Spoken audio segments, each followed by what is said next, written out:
The truth is they did not fail, but I think that there was failures, if that makes sense. Ultimately, nobody got killed. So do you count that as a win or not?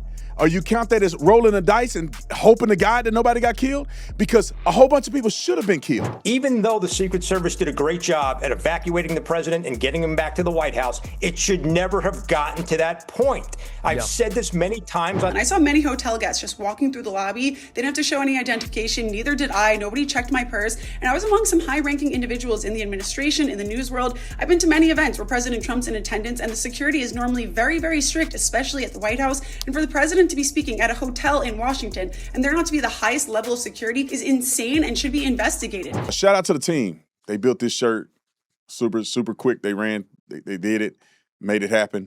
I'm still standing for you cowards out here that want to kill our president. You can get that at tatumstore.com, tatumstore.com. Let's get to the first clip. Dum Dum was charged. Roll the clip. I want to make this clear.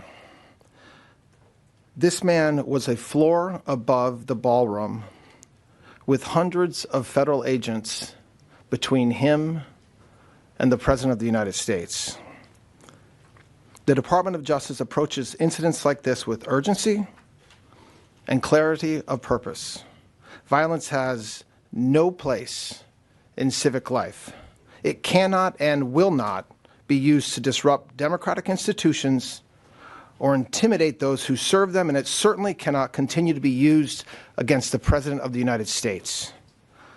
We are investigating this matter fully.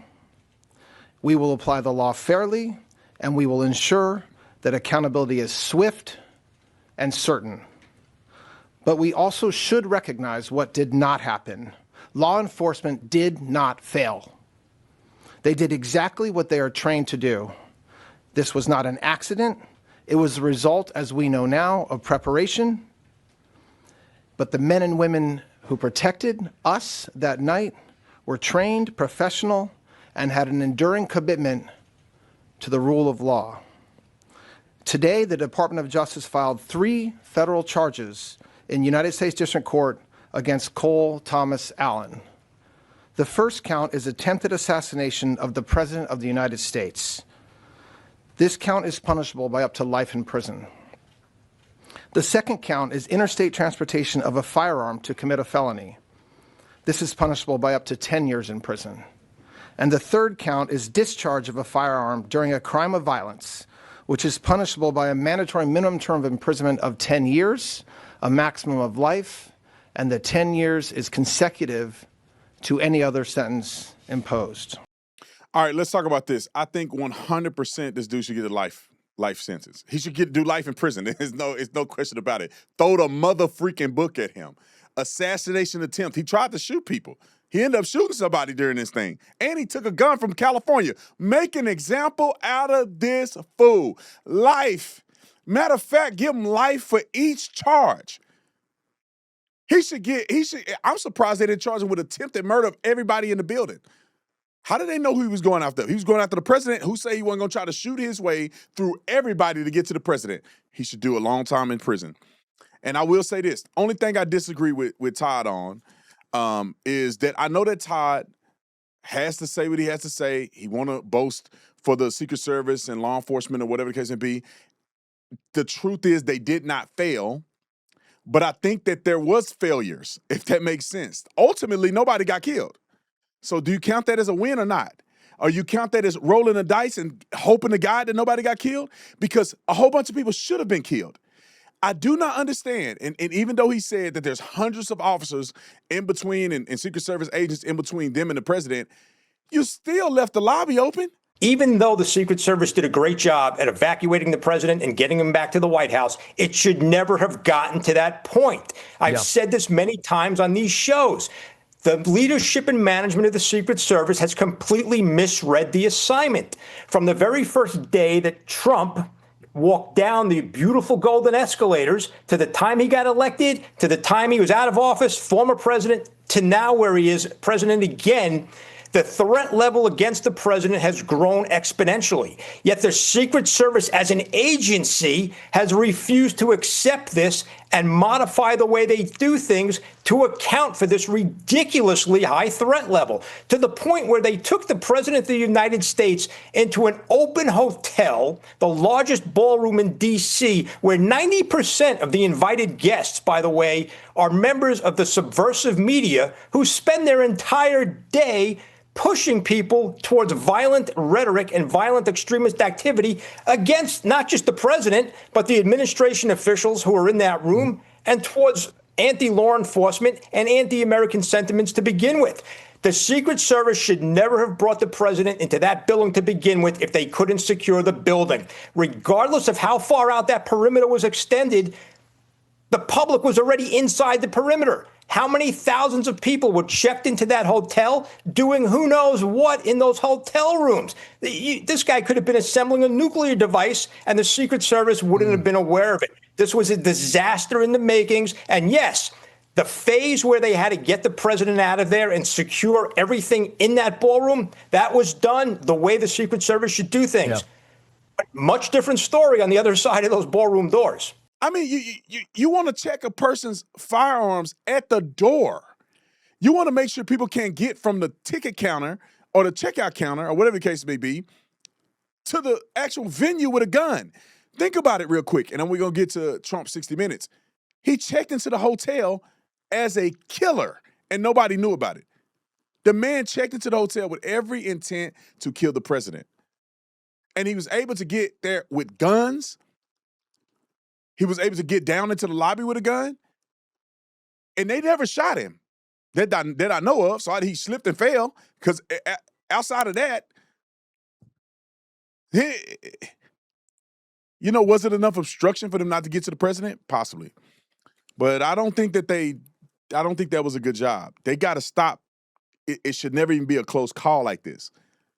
I don't know how we keep ending up in this situation. All right, last one from Trump about the NFL footage. He said this guy should play in the NFL. I mean, he was pretty fast, though. I ain't gonna even lie. Roll the clip. You can see the gunman running through the metal detectors, and he fired off one or two rounds. His speed was rather incredible. Actually, he was like a blur. How did he get that close with the place swarming with security? I will say, look, I say it because I'm a big fan of the people of law enforcement.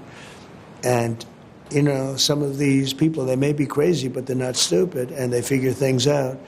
He ran 45 yards, they say, and he just went to it, and then, boom, he popped through it. I mean, he ran like, I think the NFL should sign him up. He was fast. When you look at it on tape, it's almost like a blur. Right. But it was amazing, because as soon as they saw that, you could see them draw their guns. They were so professional. Aimed their guns, and then they took them down immediately.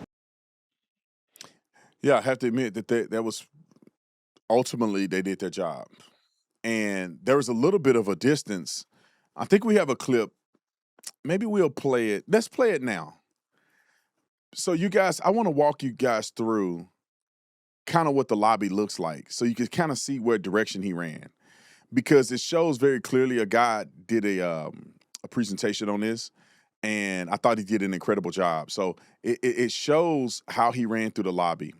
This is a presentation from a YouTuber or Instagrammer or whatever you call him. He did an entire presentation on this, and I think it's this clip right there.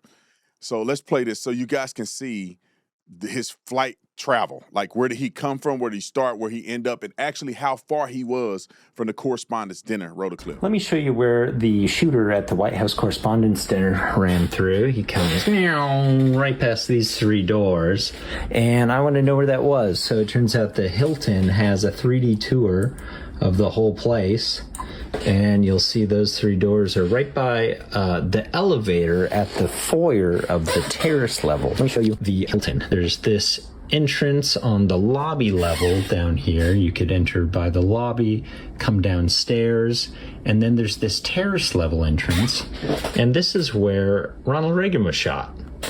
And I think the guy came in right through there. He would have crossed past the elevators, hung a left. These are the doors. They would have been shut.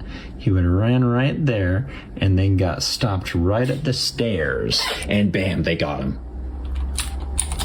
And bam, they got him. If we continue going downstairs, you can see how close he might have gotten Here's the thing. It's a ginormous ballroom. 2,600 people in here. The stage is way up there. So even with a pretty good rifle, with all the security there, if he had got down to that level, nothing would have happened. And this was all filled with tables. So he wouldn't have been able to get anywhere close. You know, that's the other side of the room there. So it makes sense that people in the room didn't necessarily recognize the gunshots for what they were, basically on the other side of a building. The news cameras happened to be on the edge of some of the doorways where the sound would have traveled down through the stairs. But up on stage, when you look at the footage, no one reacts, really. They only kind of notice that people are moving around once security pipes up. So go ahead and hunt around on the Washington Hilton 3D tour. Have fun with your floor plans and your maps. All right, so I got a gist of that. And you know what's crazy is the suspect probably did the same thing. He mapped his path out. This is where I got to go. This is how far I got to get down. And to be honest, he was never close to anywhere with the President of the United States of America.